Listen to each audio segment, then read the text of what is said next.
Hello viewers, the first ever update for Forza Motorsport has just landed. Update 1.0 is now in the game, bringing with it a bunch of changes.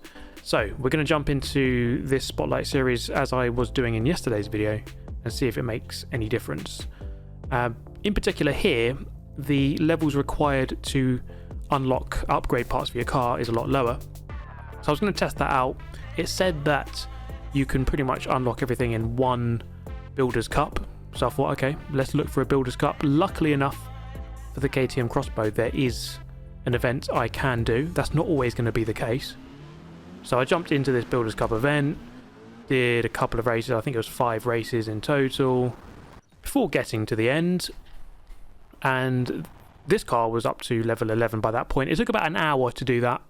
It didn't unlock everything, but my car was in pretty good shape here to jump back into the multiplayer lobby and at least try to be competitive. Now firstly, I'm going to have to apologise for the audio. It was a little bit jank, nothing to do with the game, I think it was just my recording. But look at this start, guys. From 13th here going into the first corner, it was actually about 16th, 17th at the very beginning. And boom, just your typical turn 1 really on Forza. We're immediately up into 5th place, a massive pile up, scenes of devastation and much death here at the first corner at the Nürburgring, and that is the Forza we all know and love. So I mean, there isn't much we can fix through patches and updates, but you can't fix players' behaviour, and that seems to be the case here. So this event, my main complaint in yesterday's video was that it kind of creates a 2-tier multiplayer race, at least in the open section of multiplayer, not the spec events as much, and therefore you've got a load of players who have got fully tuned up cars and then those who haven't. As I got the inside here, smashing into the guy in second, perhaps a bit too late on the brakes. We're going to let him go back past. Now I was thinking about this, right? If you play Call of Duty, for example, you jump onto the game and you're not going to have the best guns, you're not going to have the best attachments. The players who've been playing for a while are going to probably be killing you many times over and over. You're not going to stand much chance until you rank up some of your guns. And I suppose this is the approach that Forza has gone for in this game. And you know what? Thinking about it, it's not the worst idea ever. But I think so many of us are attached to the freedom that we've always had in Forza, whereby if you can afford the car at least, you can just buy it and tune it up and then just race it immediately, which isn't the case here. I've had to do an hour of Builder's Cup to get used to this car, to upgrade it, to get enough car points, and therefore it takes a bit more time. So there's arguments for, there's arguments against, but for this race I was still having fun nevertheless. And basically what they've done with this update is they've decreased the level requirements for a lot of the upgrades, so you don't have to be such a high level on each car to unlock most of the upgrades.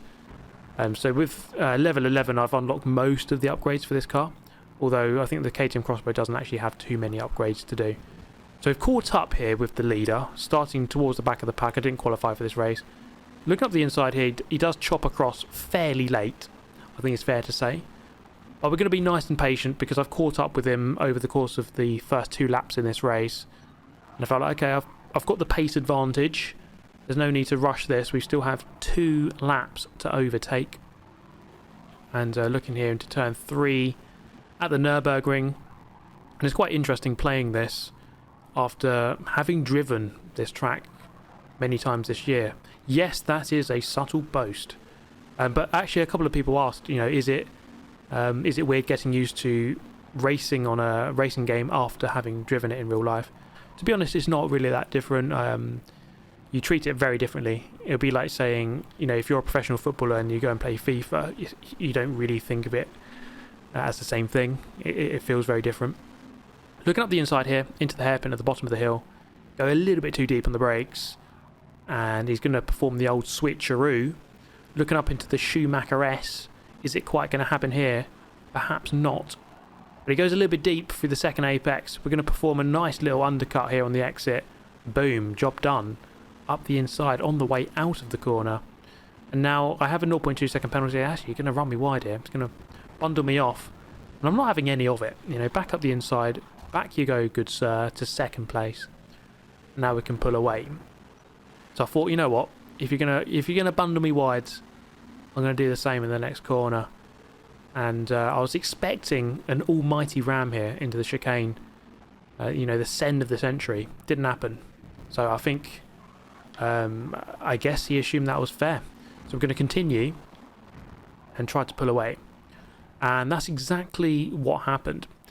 As you can see here, by the end of the race, maintaining the gap, maintaining the advantage, and bringing home a win. Tried to roll over the car, but it was not complying. Didn't want to do it. So it was a win, up 17 positions. You see there, lots of people still with the 849 rated car. Now, another thing they've changed is the safety ratings and the skill ratings. This was always a bit... this didn't seem to work properly. It's going to be perhaps a bit too early to tell whether or not that's actually worked or not. I think it'll take a day or two at least to really settle down.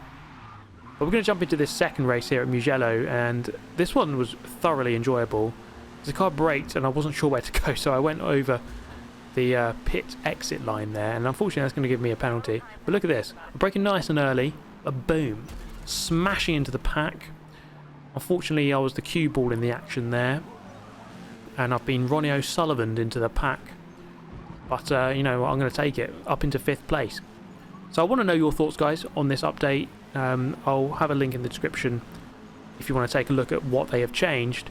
But I think it is good.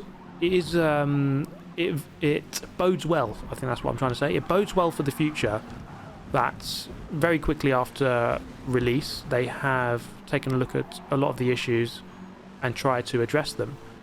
And this is something that Turn 10 I think have always been good at, and that is communication with their community. You know, you only have to follow their Twitter or just go on their website, and they've got lots of information over there about what they're doing, what their plans are. And so it is clear that they're listening, and you know, they want the best experience. This guy goes way too deep on the brakes, flying into the gravel trap. That was never quite going to work. Found myself now up into 3rd place with a 0.8 second penalty for that misdemeanor at the very beginning of the race, but catching up with the top 2 here. And I must say that these showcase races are pretty cool. I've always liked racing in the same car. Yes, we highlighted an issue in yesterday's video regarding the disparity in tuning. You know, some people jump into the lobby and they've already got a maximised car, and you're not really going to be able to compete. As outlined earlier, you know, it is not such a bad point that, you know, maybe it should take you time to rank up your car, and it should take you time to maximise the performance of your car. So there's definitely pros and cons to this, but with this update they've certainly moved it in the direction of making it a little bit easier and a bit more approachable for more people. You know, not everyone's going to be able to have plenty of time to put in to the game. Maybe, you know, you come home from work, you don't have much time to play, so you just want to kind of jump on and have a quick but fun experience. That's probably quite a lot of people, and so there's definitely 2 sides to it. But this race here turning out to be quite a good one. Now up into 2nd place, hunting down Mystic Vegito, however you say his name, I do apologise. As we head down into the final corner, this is the Mugello Club Circuit. Always been quite a fun one. This final corner quite tricky to get right. This is lap 3 of 9, and I think the leader there has very good straight line speed in his car. But I tended to be a little bit quicker through the corners. That was a nicely taken first corner, as the gap comes down to 0.8, so below a second for the first time, and I'm going to have to overtake him and then get at least a 0.8 second gap if I want to have any ambition of winning this race. Into the left-right. I mean, there's lots of left-rights here at Mugello. That's basically half the track. Lots of changes of direction at this circuit. And you know what? I was thinking about this earlier. This race, at least this track, Mugello, I had a race on Forza 4. I think it was something along the lines of the best race I've ever had, or something like that. It was in a Ford Mustang in A-Class on Forza Motorsport 4, way back in the day. Some of you may even remember that video. And you know what? It's really cool to be racing on a Forza game around Mugello once again, having a great race. It kind of just shows you Just how long this channel has survived on YouTube, but also how much fun we've been having over all of those years. And it's very good to see that. And, you know, thank you to any fans who've been around that long. Testament to all of you. But for those of you who are new, welcome to the channel. Anyway, back to this race. It's getting very, very close indeed. I've certainly caught up with him, trying to put him under pressure, trying to get him off his line. And, you know, you could go for this move here. It's not quite going to be working. That's going to always be a dangerous move. So we're going to play it nice and patient. There's still 4 laps remaining in the race, so we don't need to go too crazy too soon. That's a little bit too wide on the exit of the final corner, losing crucial momentum. And he says, good luck. He's certainly aware of the battle that is coming to him. And he gives me a nice little message there. And so I'm going to take that on the chin, and I'm going to say, all right, thank you for the good luck. I'm going to give it my all here, trying to get past him. He's definitely a very fast player, and so this is not going to be easy at all.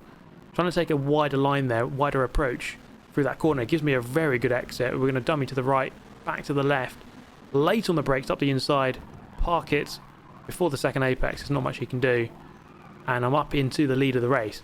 So that is job 1 done. Job 2 is to try to pull away, as we've got a back marker all over the grass there. This isn't going to be easy here because he definitely had a very quick car in a straight line. And so with the Mugello straight, this is not going to be easy to keep him behind. In fact, the only option I have really is to punt him off. As he goes on the left, maybe I just left-hand down him. Actually, no, he switcheroos it over to the right. I run him really narrow, late on the brakes, and he's timed that to perfection. There's not much I can do. I can try the switcheroo, bit of contact. I don't want to take advantage of that, so I'm going to back off there as he went a little bit wide. No penalty. He actually has a 0.5 second penalty now, so this changes the dynamic of the race. He's, you know, I've still got more of a penalty, but only 0.3 more, and this was a bit of awkward contact between the two of us. I didn't really want to do that. Just a bit too late on the brakes. We're going to have to back off and let him go once again. Thankfully, no penalty for that one. And sometimes I think that's good, because sometimes, yes, there's going to be a little bit of contact between you if you're racing really close and hard. Sometimes a penalty can just ruin it for you. So here on the exit of the final turn, lap number 7, he just runs 2 wheels into the grass, slows him down. It's a drag race between the two of us. I don't quite have the legs to overhaul him and get back into the lead. Can I go late on the brakes? I can certainly try it. He's left the space on the inside, side by side through the first corner, and we're going to get onto the traction earlier, get onto the power just before him, and retake the lead of the race. So a bit of contact there, and he's going to slow down here and let us go. I mean, he didn't mean that. I think he was just carrying a lot more speed on the way in, whereas I was just trying to be a bit more patient and wait for the exit a bit more. So we just had let's say a clash of vision through that corner in terms of the way that we wanted to take the corner. Down into the final turn, lap number 8, 1 more lap remaining. So another thing they changed on this update is just general stability, and over the course of this session I didn't experience any game crashes. I mean, that doesn't mean it's completely solved, but it certainly seems to be improved, at least from my experience of this session, which was about a couple of hours, maybe 8 or 9 races. And so my overall take of this first update is that it's going in the right direction. It's good. It's maybe too early to tell if it's absolutely perfect or it's, you know, sorted the game out completely, but it's going in the right direction, and it's as I said, it's good that Turn 10 are on it. They are reading the comments, they're reading the chat, and they're engaging. They're trying to do something about it, which is always good to see.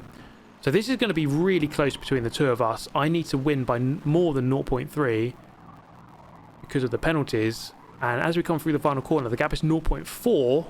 There's only 1/10 in it. He has more straight line speed. Is he going to be able to do it before the line? We finished. What is the result? Let's take a look. It is a first place. It was very close. 16 positions gained, and look at that. Less than a quarter, or roughly a quarter of a 1/10 of a second. Very, very close indeed. A very enjoyable race, and fair play to this guy. Thank you so much for watching this one. Let me know your thoughts on the update. I shall catch you next time. Goodbye.